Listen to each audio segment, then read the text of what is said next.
I've been coming here since 2010 was maybe my first one, so this is 12 years. Obviously, it's been 3 years since I was last here, but so I've got to know Jeffrey while he was still alive, and of course the family very well, and I feel very passionate about what we're doing here, and we've got lots of plans in the future to get even closer to the microphone and expand the educational program further. Thank you so much, Betty. Thanks, Charo. Thanks, Karun. Thank you, Chili. Actually, I'll have that over there. It has been, I think, 3 years, almost exactly, since we were last in this room for a Company of Ideas Forum. It was June of 2019, and what a 3 years it's been since then. We were actually, Karun, it was probably February of 2020, we were just in the process of finalising the 2020 Forum on Art and Music when COVID struck. And Karun and I remember we had a phone conversation and we naively thought, well, this pandemic will be over in a couple of months. The forum can go ahead as planned in the summer of 2020. And of course it didn't. And then we thought, well, maybe we'll do a small September forum. That couldn't go ahead. Then we thought, well, obviously summer of 2021 will happen. And then the Delta variant struck. And so we couldn't do the summer of 21. So this is finally, 3 years later, our attempt to get it done. And as Karun said, in 2020, we'd originally envisaged a forum about art and music. Jeffrey was fascinated in the relationship between the two. But as we discussed things over the months, Charo and Betty and Karun and I, we increasingly thought that this forum had to deal with the elephant in the room, which is the relationship between art and crisis. Because I think there's no question that the coronavirus pandemic and, of course, the war in Ukraine and countless disasters and injustices that are occurring with disturbing regularity around the world, not to mention the ongoing crisis of climate change, do raise profound questions about the value and the function of art. And some of these questions are, of course, on this programme. Do crises make art more or less necessary? Are artists obliged to address the major crises of their time? Can art be therapeutic in times of crisis? How can art help us make sense of major historical disasters? And I think these are just some of the questions we hope to ask and maybe even attempt to answer over the next 2 days. And these issues were really relevant to Jeffrey Rubinoff, the artist who, of course, created this remarkable park and whose relentless intellectual energy helped bring about these forums in the first place. And of course, Rubinoff himself lived through a series of crises. He was born, as he famously said it, he was born in the shadow of the Endgame. He was born in October 1945, just a couple of months after the atomic bombs were dropped in Hiroshima and Nagasaki. He grew up through the Cold War. He received, as he famously said, the Cuban Missile Crisis for his 17th birthday. And he was obsessed, as many people of his generation were, by the prospect of nuclear annihilation at that time. His favourite film was Dr. Strangelove, which I think he watched repeatedly. And over the years, he became preoccupied with other looming crises. And by the end of his life, he was very concerned about the issue of nuclear deterrence and transgenic engineering. He thought that obviously the climate crisis was another major issue. And I think importantly, he believed that artists had a responsibility to tackle the biggest issues of their time. And he believed as well that their unique perspective could prove valuable to the rest of society as well. So what I want to do really over the next 10-15 minutes, I'm not going to talk for longer than that, is to try and sketch out some of the framework for art and crisis. Because what ultimately is the relationship between art and crisis? Well, I think in some ways the relationship between art and crisis, just like the relationship between art and society, is a very intimate, even symbiotic one. They feed off each other. So historical events inform art, and art in turn informs historical events. And I just want to look at a couple of ways in which that interaction might take place. The first one is that on a very basic, on a very practical level, crises can damage and destroy and undermine art. They can kill artists, for instance. So the First World War, we did a forum about the First World War, I think the first one I went to. The First World War killed a lot of artists. It killed Franz Marc and Umberto Boccioni and Henri Gaudier-Bragesca. The Spanish flu, which followed the First World War and was the last great pandemic to rattle the world, that killed Egon Schiele and Gustav Klimt. And crises can also destroy artworks. I mean, it's impossible to count the number of artworks that were lost in natural disasters, in earthquakes and fires, and of course, by destructive human activity as well. Some of you may remember that footage in 2001 when the Taliban destroyed the Bamyan Buddhas in Afghanistan, or even more recently, that really harrowing footage of Islamic State militants ransacking the Middle East and destroying the sculptures in the museum in Mosul in Iraq and destroying parts of Palmyra in Iran. So there is, on a very basic, short-term, practical level, the damage that a crisis of various forms can do to art. But I think art can also serve, as Charo was saying, some very important functions in times of crisis. And one of them is to bear witness to those crises, to chronicle those crises. I'm just going to give you one very famous example, one that you'll all know, and that is, of course, Pablo Picasso's Guernica, which he made in 1937. It recorded the tragic bombing of a small town. It was actually more of a village in Guernica by Nazi planes for Franco during the Spanish Civil War. And of course, it's an unforgettable image of human suffering, which Picasso presented in black and white, almost like a documentary record. And he very much saw this picture as a kind of bearing witness to that event. There's a famous story, I mean, some might know this story, that a few years after making it, this picture was in his studio in Paris. It was the Second World War. Paris was under Nazi occupation. When a Nazi officer walked into his studio, looked at the painting, and turned to Picasso and said, "Did you do this?" To which Picasso responded, "No, you did." So there was already that sense that he was seeing this as a kind of bearing witness to an atrocity. And of course, this huge impact throughout the 20th century as a kind of anti-war message, so much so that a copy of it, a tapestry of it was made, and it hangs in the, well, Karun will probably know, in the Security Council chamber in the United Nations. And in 2003, when Colin Powell and the US administration was arguing to go to a war in Iraq, in that room, they actually had the picture covered by a curtain because it had such strong anti-war message that they felt it would undermine their own advocacy for the invasion of Iraq. So art can chronicle disasters, but I think it can do actually more than that. And it's again something that Charo mentioned. I think it can also help us counteract disasters. And I'm just going to give you one example of a painting you may not have seen before. This is a painting, I mean, I could use many examples, but this is a painting by George Frederick Watts. It's a Victorian painting. It's called Hope, which he painted in the 1880s. Now, at first sight, it doesn't look very hopeful. You can see a woman on this desolate globe. She's hunched, she's blindfolded, she's holding a lyre, this musical instrument. But if you look closely, you'll notice the strings of the instrument are broken. And yet she persists in playing that instrument, and she leans her whole body in order to try to hear the music.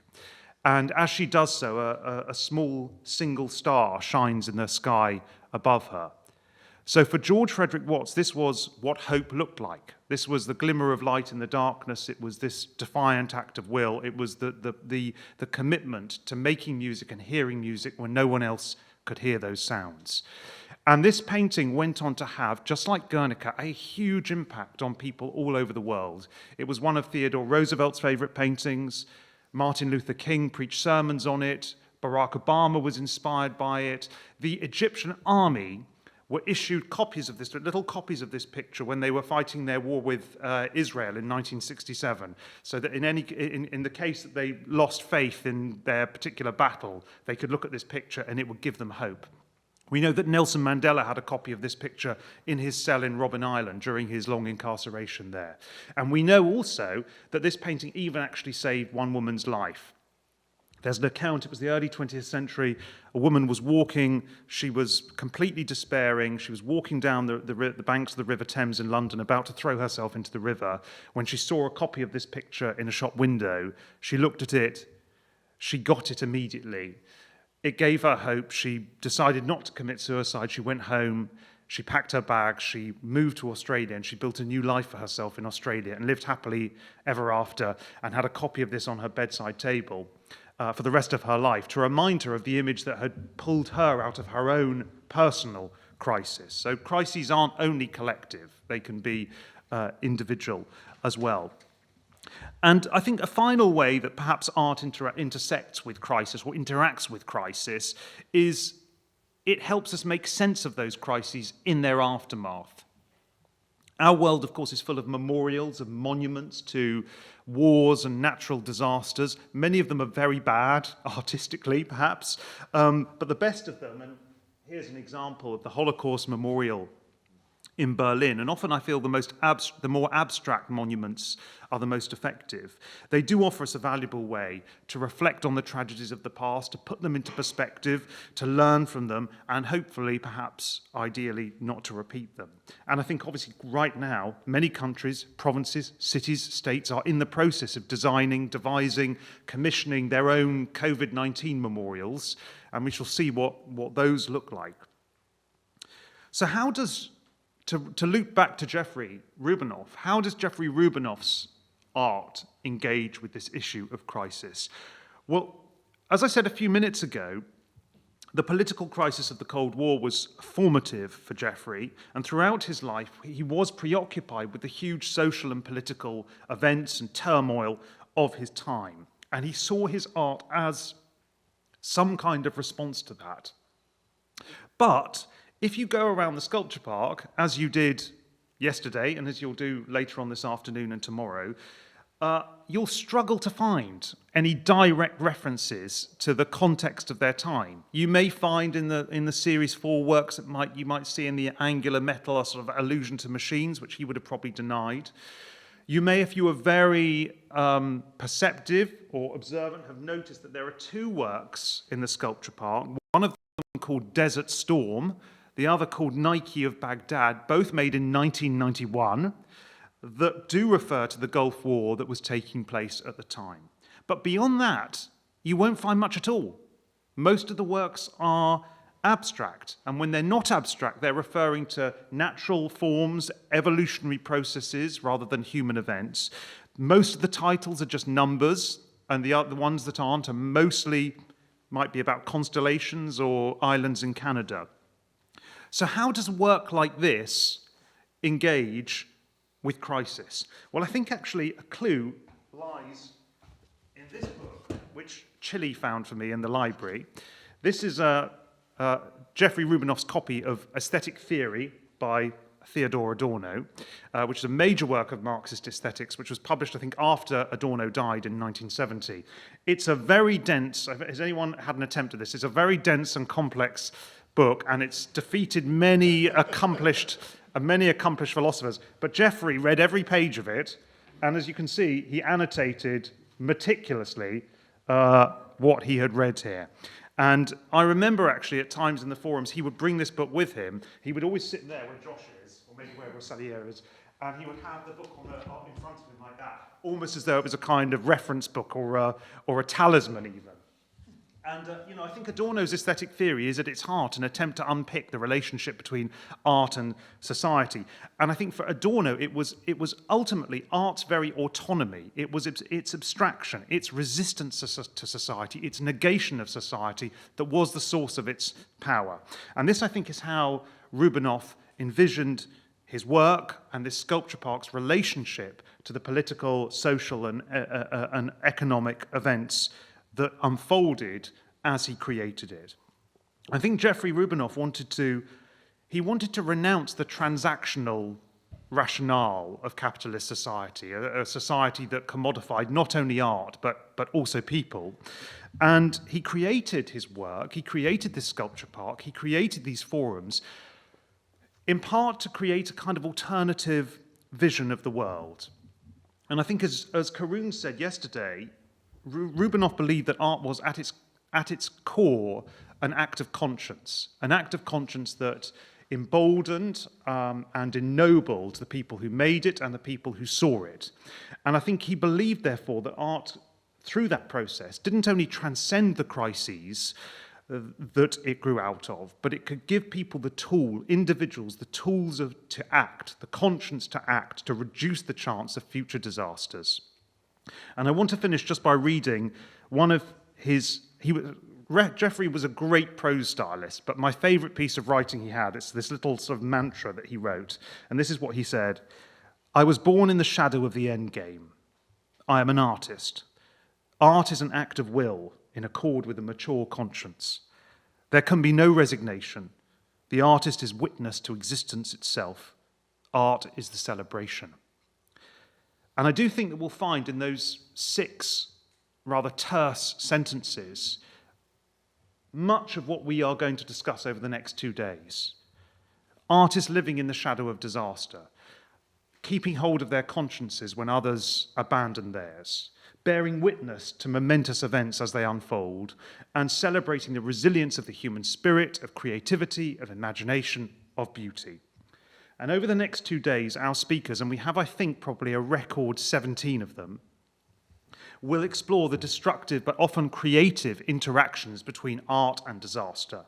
And we're going to range from the 16th century through to the present day, from Central America to South Asia, and we're going to look at the responses to epidemics, to revolutions, to nuclear disasters, to housing crises, to earthquakes, and of course to the climate crisis that is affecting us all.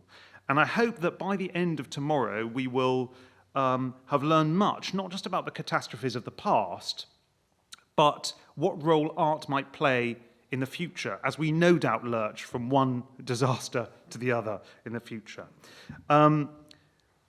Before I introduce our first speaker, I just want to remind everyone here that this is not a conventional academic conference where academics talk and everyone listens in silence. I think we call these events Company of Ideas for a reason, for 2 reasons. They're about the exchange of ideas, and they're about the pleasure of company and companionship.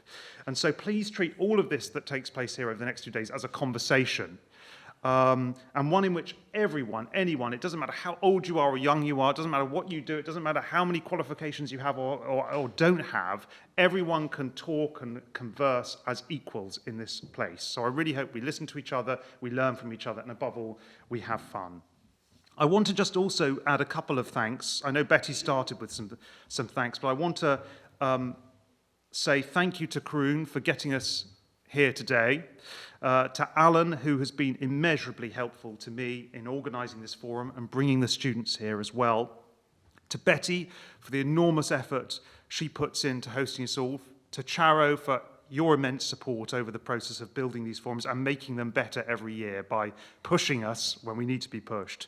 And certainly, last but not least, to Jeffrey himself.